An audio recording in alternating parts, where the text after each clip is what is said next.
Aujourd'hui, je vais vous parler comme je vous avais promis, une vidéo sur les aliments qui sont riches en eau. Et j'allais justement signaler que consommer les produits crus permet au maximum de garder leur effet hydratant. Donc l'idéal, le conseil que je vous donne, c'est de consommer ces produits crus, ces fruits et légumes crus pour pouvoir les garder au maximum hydratants. Donc nous avons de l'eau, nous avons également des tisanes, du thé, du café et aussi des aliments qui sont hyper hydratants. Et je vais commencer tout de suite par les fruits. Les fruits, nous avons la pomme, la fraise, la pastèque, la papaye, le melon, le pamplemousse.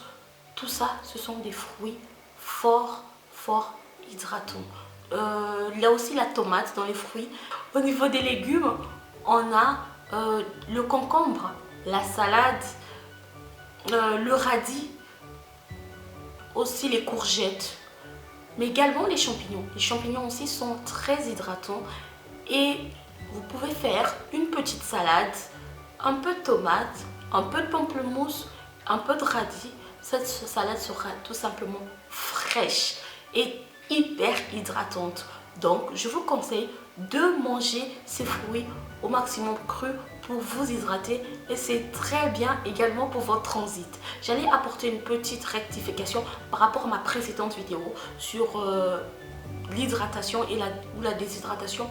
J'allais vous dire que moi je bois 3 litres d'eau, mais c'est en fonction des pertes d'eau que j'accumule en journée. Je suis infirmière et en ces temps-ci, avec cette combinaison que nous portons toute la journée, je transpire énormément et je perds beaucoup d'eau. Et donc je suis emmenée à compenser cette perte d'eau.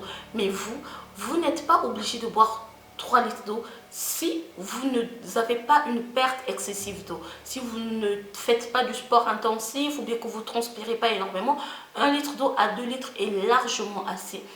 Et en sachant que une autre quantité d'eau seront apportées par l'alimentation. Et aussi, pour ceux qui souffrent de l'insuffisance rénale, de la rétention d'eau, je vous conseille à contacter votre médecin pour savoir également quelle quantité d'eau vous pouvez prendre par jour. Mais pour les autres, vous pouvez aller sur mon blog miss-van.com. Là-dessus, vous allez trouver tout sur la déshydratation et l'hydratation. Vous savez, sur une vidéo, je n'ai pas assez de temps de parler de tout.